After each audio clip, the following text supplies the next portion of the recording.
Students, स्वागत है आपका स्टूडेंट लाइफ चैनल में। आज हम आपको पढ़ाएंगे क्लास 10th लेवल का ह्यूमन डाइजेस्टिव सिस्टम मतलब मानव पाचन तंत्र। एनसीईआरटी लेवल है जो कि आपके क्लास 10th में भी काम आएगा या फिर आप कॉम्पिटिटिव एग्जाम की तैयारी कर रहे हैं तो उसमें भी आपके काम आएगा। ठीक है, शुरू करते हैं अपन ह्यूमन डाइजेस्टिव सिस्टम के बारे में। देखिए, ह्यूमन डाइजेस्टिव सिस्टम का मतलब होता है मानव पाचन तंत्र। क्या होता है?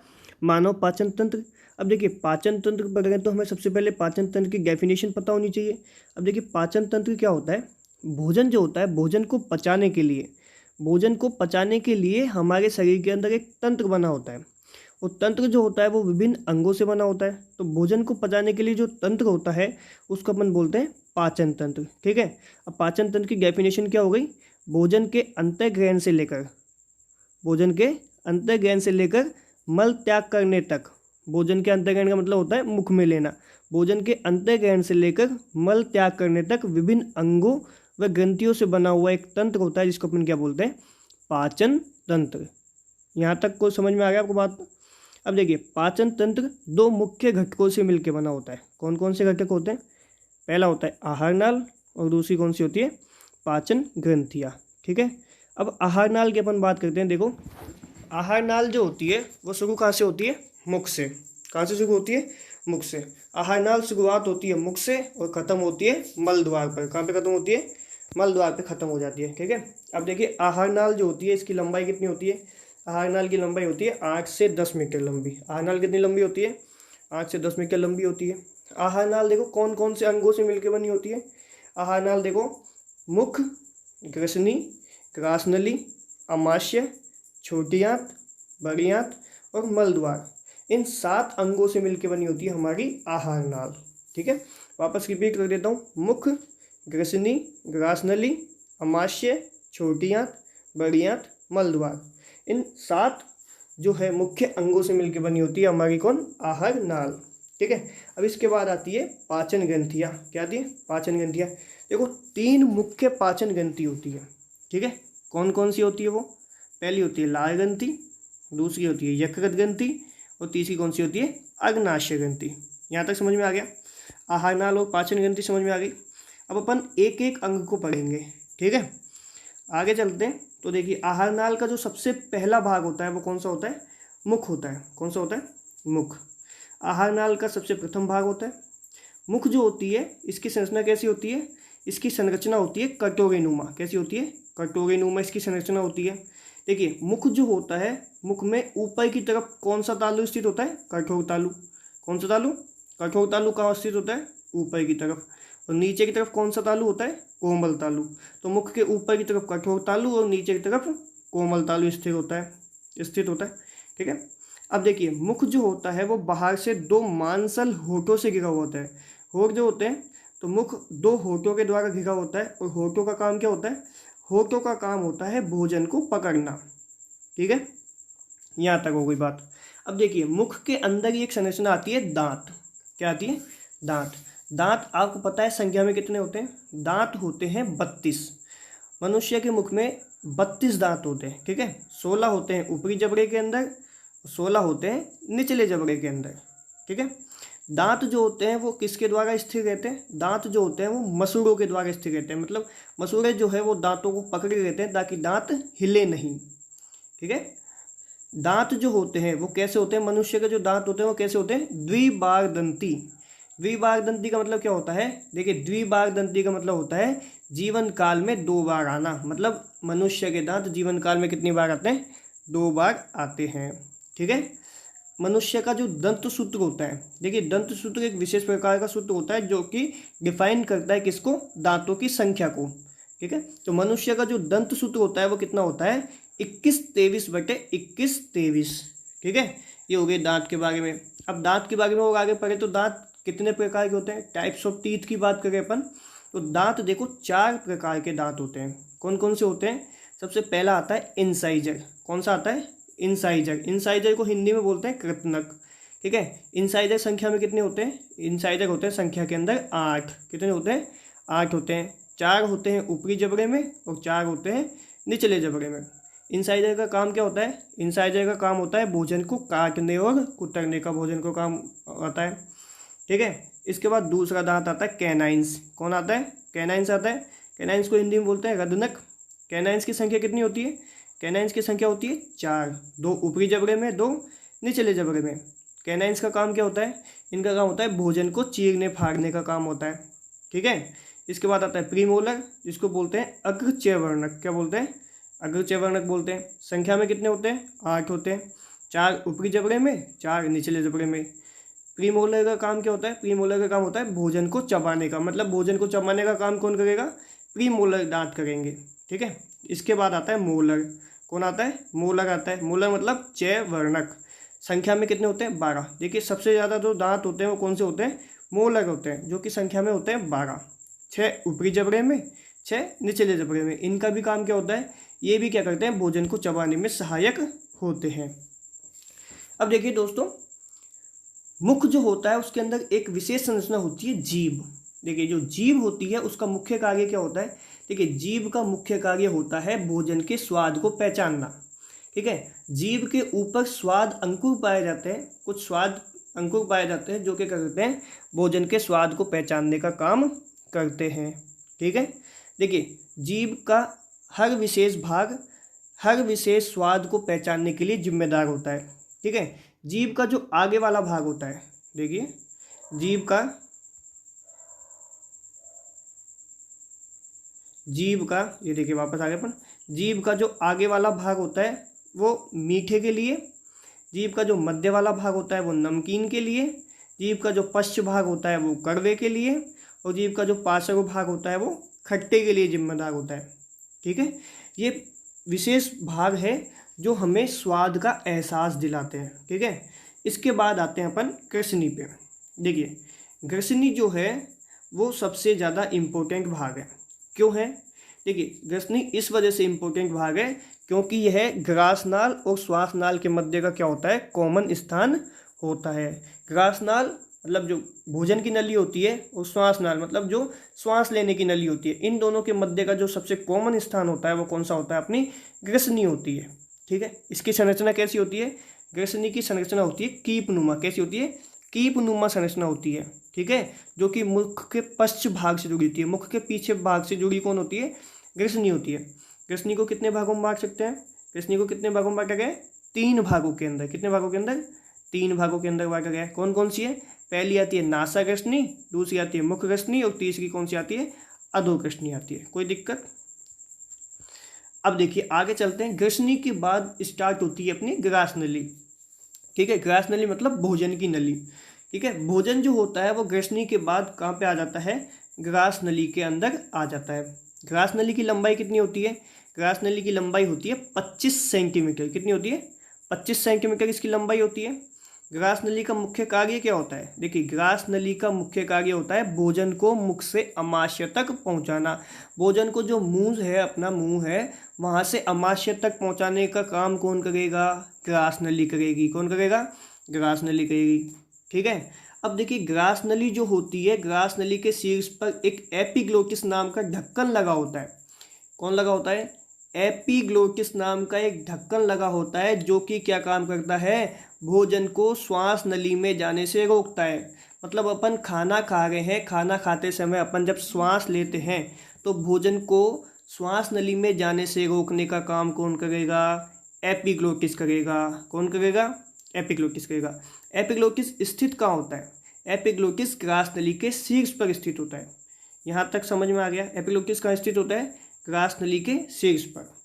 अब देखिए ग्रास नली के बाद भोजन हमारा पहुँच गया कहाँ पे? अमाशय में। कहाँ पहुँच गया? अमाशय में पहुँच गया। देखिए अमाशय की अगर अपन बात करें तो अमाशय का सबसे पहले आकार की बात करें तो अमाशय कैसा होता है? जे आकार का होता है। कैसा होता है? जे आकार का। अमाशय कितना भोजन संग्रहण कर सकता है? अमाशय देखिए 1 से 3 लीटर तक भोजन संग्रहण कर सकता है। कितना? 1 से 3 लीटर तक भोजन संग्रहण कर सकता है। ठीक है। आहार नाल का सबसे चौड़ा थैलीनुमा भाग कौन सा होता है? अमाशय। अमाशय जो होता है वो आहार नाल का सबसे चौड़ा थैलीनुमा भाग होता है। ठीक है। अमाशय को कितने भागों में बांटा गया है? अमाशय को भी 3 भागों के अंदर बांटा गया है। कौन कौन से आते हैं? पहला आता है कार्डियक। कौन सा आता है? कार्डियक। दूसरा कौन सा आता है? फंडस। कौन सा आता है? फंगस, और तीसरा आता है पाइलोरिक। कौन सा? पाइलोरिक। ठीक है, यहाँ तक समझ में आ गया। आगे चलते हैं। अब देखिए कार्डियक भाग की बात करते हैं। अमाशय का जो कार्डियक भाग होता है, यह अमाशय का सबसे पहला भाग होता है। अमाशय का सबसे पहला भाग कार्डियक होता है। किससे जुड़ा होता है? ग्रास नली के अंतिम भाग से जुड़ा होता है, मतलब ग्रास नली से जुड़ा होता है। ठीक है, ग्रास नली और अमाशय, अमाशय का कौन सा भाग? कार्डियक भाग। तो ग्रास नली और कार्डियक के मध्य में एक कार्डियक अवरोधनी कपाट, क्या चीज? कार्डियक अवरोधनी कपाट पाए जाते हैं, जो क्या करते हैं? भोजन को वापस ग्रास नली में जाने से रोकते हैं। मतलब ये क्या काम करते हैं? एक दरवाजे का काम करते हैं, जो भोजन को वापस ग्रास नली में ना जाने दे।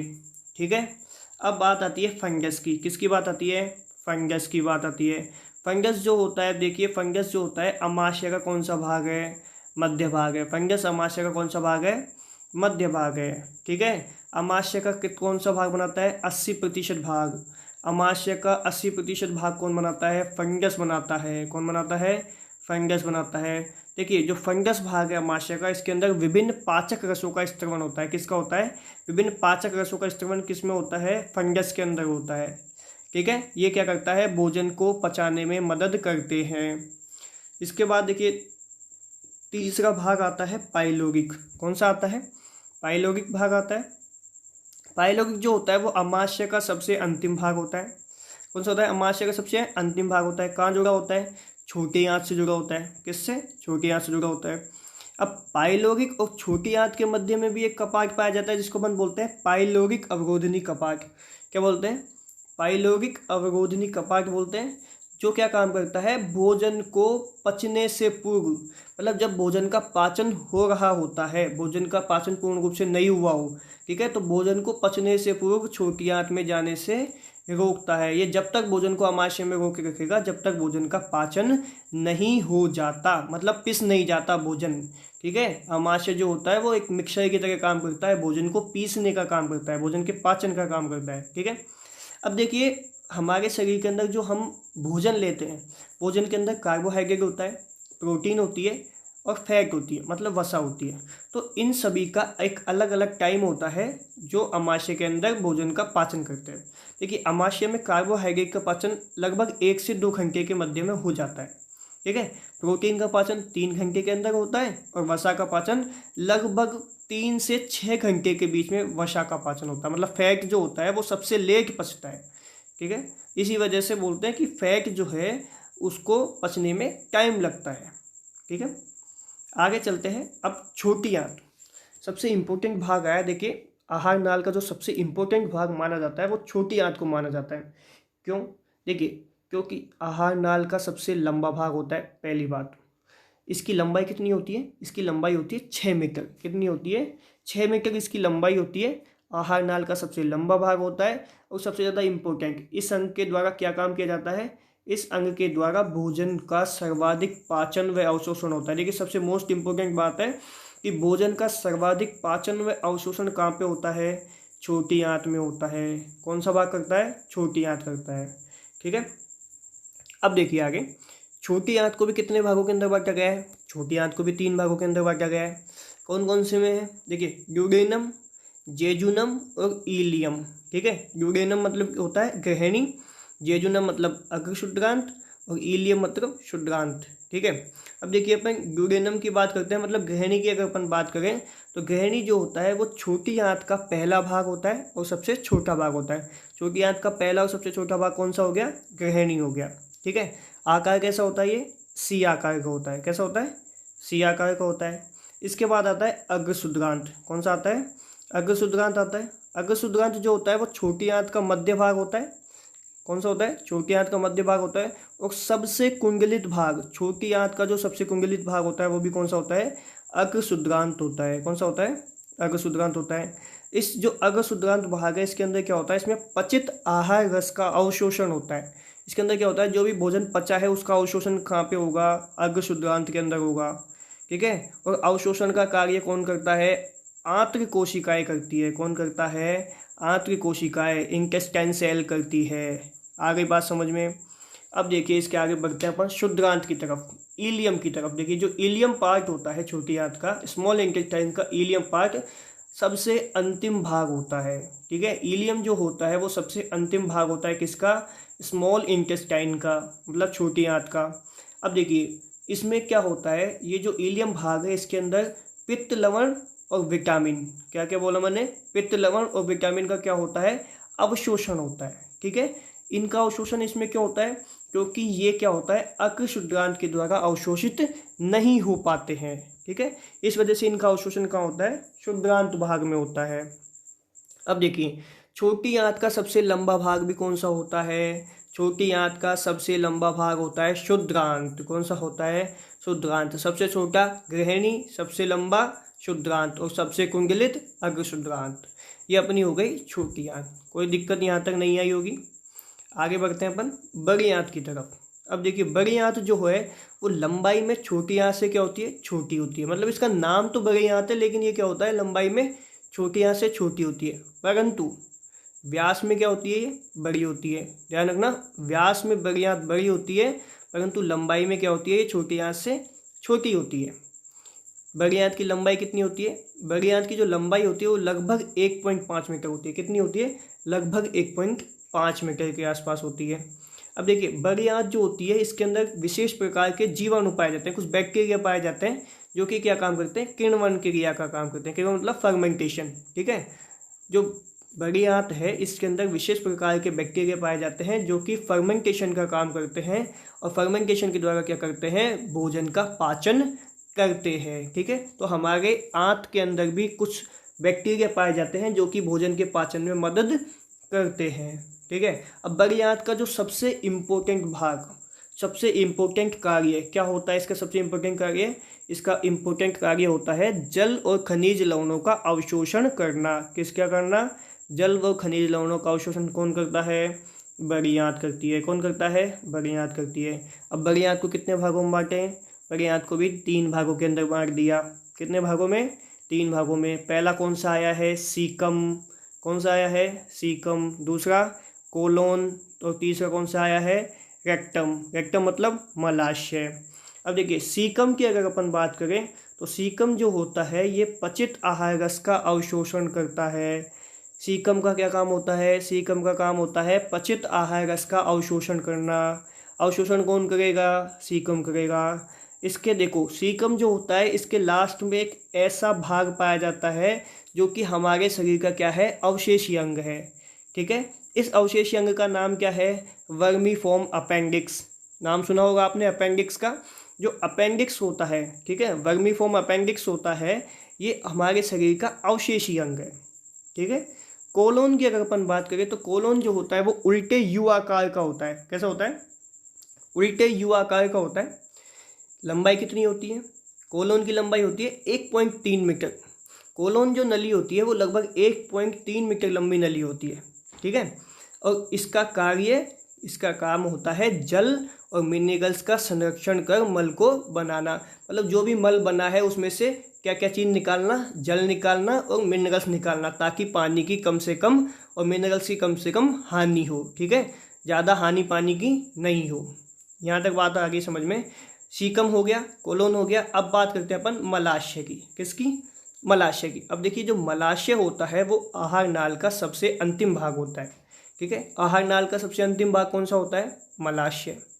इसका काम क्या होता है, देखिए मलाशय का जो काम होता है वो होता है अपचित भोजन का अस्थायी संग्रहण। मतलब जो अपचित भोजन होता है, ठीक है, भोजन हमने खा लिया, खाने के बाद जो बचा हुआ भोजन होता है जिसको पेट हमारा शरीर जो है पचा नहीं सका, उसका अस्थायी रूप से संग्रहण कौन करेगा, मलाशय करेगा। और जब हमारा मलाशय पूर्ण रूप से भर जाएगा तो उसको त्याग दिया जाएगा। ठीक है, मलाशय का जो अंतिम 3 सेंटीमीटर का भाग होता है उसको अपन बोलते हैं मल द्वार। क्या बोलते हैं, मल द्वार बोलते हैं। ठीक है, मलाशय का अंतिम 3 सेंटीमीटर का भाग क्या कहलाता है, मल द्वार कहलाता है। ठीक है, जो क्या काम करता है, जो करता है मल को शरीर से बाहर निकालने का काम। क्या करता है, मल को शरीर से बाहर निकालने का काम कौन करता है, मलाशय करता है। ठीक है, और फिर मल द्वार के द्वारा भोजन को शरीर से बाहर निकाल दिया जाता है। अब देखिए जो भी अपन ने चीज़ पढ़ी है, जितने भी अंग पढ़े हैं, उसको अगर अपन डायग्राम के रूप में देखें तो देखिए ये हमें एक डायग्राम दिखाई देता है। आपको देखिए यहाँ पे देखिए आपको मुख दिखाई दे रहा है। यहाँ से भोजन जाता है मुख में, ठीक है। ये वाली ऊपर है नासिका, क्या है ये, नासिका है। तो मुख में होके भोजन जाएगा, और ये जो पार्ट आया है अपना जहाँ पे नासिका और मुख दोनों मिल रहे हैं, ये जो कॉमन स्थान आया है इसको अपन ने क्या बोला है, ग्रसिका बोली है। क्या बोली है इसको, ग्रसिका। और ये जो नली जा रही है ये है ग्रासनाल। क्या है ये नली, ग्रासनाल। ग्रासनाल आगे जुड़ी हुई है किससे, अमाशय से। किससे जुड़ी हुई है, अमाशय से। फिर अमाशय जुड़ा हुआ है छोटी आंत से। जो कुंडलित नलिका आपको दिख रही है ये क्या है, छोटी आंत है। फिर इसके बाद ये जो नलिका आ गई है ये वाली, इसको अपन ने क्या बोला है, बड़ी आंत। और बड़ी आंत लास्ट में नीचे जाके क्या हो गई, बड़ी आंत बनाती है, क्या बनाती है, बड़ी आंत का अंतिम भाग क्या बनाती है, देखिए बड़ी आंत का अंतिम भाग बनाती है मल द्वार, जिसके द्वारा भोजन को क्या कर दिया जाता है, शरीर से बाहर निकाल दिया जाता है। ठीक है दोस्तों, तो आज हमने पढ़ा है किसके बारे में, ह्यूमन डाइजेस्टिव सिस्टम के बारे में। अब इसका एक पार्ट रहता है डाइजेस्टिव ग्लैंड, मतलब पाचन ग्रंथियों के बारे में, जिसको अपन पढ़ेंगे अगली क्लास में। देखिए दोस्तों, आपको यदि पसंद आया हो, ये चीज़ समझ में आई हो, तो आप आगे और स्टूडेंट्स को शेयर कीजिए ताकि उनकी मदद हो सके। ठीक है, तो इसको चैनल को लाइक कीजिए, सब्सक्राइब कीजिए और शेयर कीजिए।